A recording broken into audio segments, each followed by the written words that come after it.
Shalom sahabat yang baik hati, salam sehat selalu bagi kita semuanya. Marilah kita bersatu di dalam doa.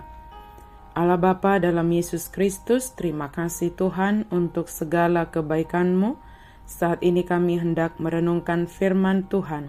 Kiranya Engkau berkenan ya Tuhan, menolong kami, memimpin kami, memberikan pengertian kepada kami, sehingga kami boleh mengerti dan memahami firman Tuhan untuk kami boleh melakukannya di dalam kehidupan kami sehari-hari. Amin. Firman Tuhan bagi kita pada hari ini tertulis dalam kitab Matius 19 ayat 30. Tetapi banyak orang yang terdahulu akan menjadi yang terakhir, dan yang terakhir akan menjadi yang terdahulu. Alai lando akan naung parjolo hian gabe parpudi, jala parpudi hian gabe parjolo. Terdahulu tetapi menjadi terakhir, atau terakhir menjadi terdahulu. Hal pertama yang tampak dari ayat ini adalah bahwa Yesus sedang berbicara tentang keselamatan. Sangatlah penting untuk memahami akan hal ini. Jadi, apapun makna dari kata terdahulu dan kata terakhir, keduanya pasti berkaitan dengan keselamatan. Pokok ini haruslah jelas. Ayat ini berkenaan dengan hal bagaimana memperoleh keselamatan itu. Keselamatan manusia bukan ditentukan oleh berapa lama kita telah menerima Tuhan Yesus sebagai Juru Selamat. Keselamatan itu dianugerahkan kepada kita, orang yang percaya kepada Yesus Kristus. Tapi ditentukan juga oleh konsistensi, kesetiaan, dan kesungguhan hati kita mau mengerjakan keselamatan dalam hidup kita, yakni dengan melakukan segala kehendak Allah dalam setiap jejak langkah hidup kita. Dalam keempat kitab Injil, kita dapat melihat bagaimana Tuhan Yesus beberapa kali berkata bahwa banyak orang yang terdahulu akan menjadi yang terakhir, dan yang terakhir akan menjadi yang terdahulu. Dalam perenungan kita boleh mencoba memahami mengapa orang-orang yang terdahulu dapat tertinggal oleh orang-orang yang terakhir.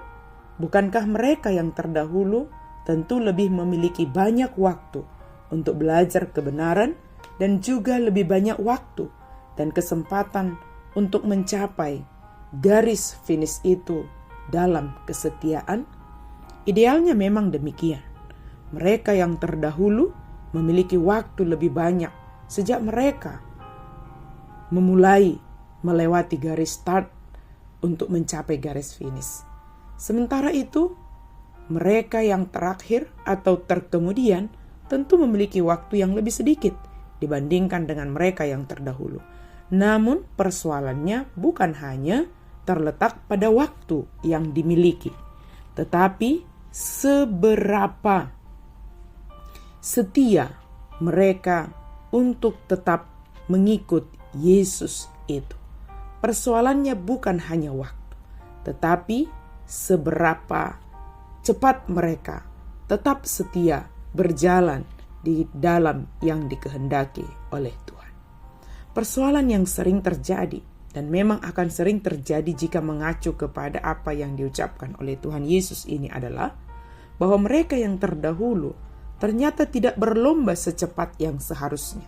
Akibatnya mereka lambat laun tersusul oleh yang terakhir karena mereka merasa bahwa waktu mereka lebih lama, sehingga perlombaan itu tidak dipandang sebagai sesuatu yang penting atau mendesak.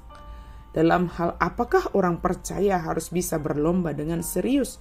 Kita dapat melihat bagaimana Petrus berkata kepada Tuhan Yesus bahwa ia telah meninggalkan segala sesuatu dan mengikut Tuhan. Jadi apakah yang mereka akan peroleh? Perhatikanlah bagaimana Yesus tidak menyalahkan ucapan Petrus bahwa mereka memang sungguh-sungguh telah meninggalkan segala sesuatu dan mengikut Tuhan Yesus dengan benar. Kita dapat melihat bahwa beberapa dari ke-12 murid Tuhan Yesus memang benar-benar meninggalkan segala sesuatunya, seperti Matius yang meninggalkan pekerjaan sebagai pemungut cukai, serta Petrus, Andreas, Yakobus, Yohanes meninggalkan profesi mereka sebagai nelayan.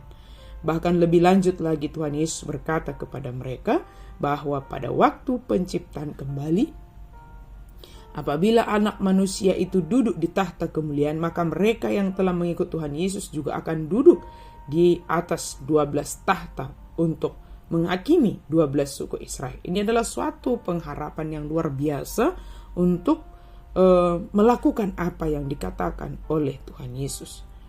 Tuhan Yesus sendiri berkata bahwa mengikut Yesus berarti mereka adalah harus meninggalkan rumah, saudara, orang tua, anak-anak. Intinya mereka yang mengikut Tuhan Yesus adalah mereka yang sepenuh hati dan sungguh-sungguh tidak berleha-leha, tetapi dengan sepenuh hati, sehingga mereka tidak menjadi yang terakhir.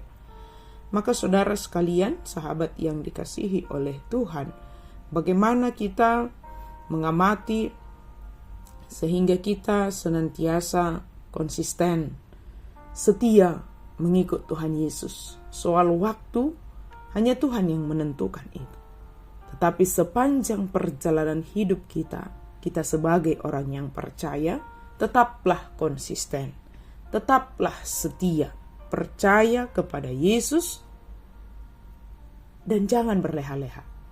Tetapi sungguh-sungguh mengikut Yesus sehingga kita tidak terlena dengan kenikmatan di dunia ini, sehingga kita didapati senantiasa menjadi orang yang percaya.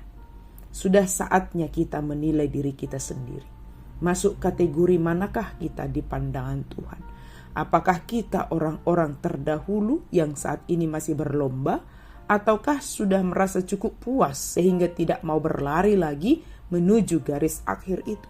Apakah kita adalah orang-orang terkemudian yang tertinggal jauh dan terus berlari, atau justru menyerah karena merasa sudah tidak mungkin mengejar ketertinggalan?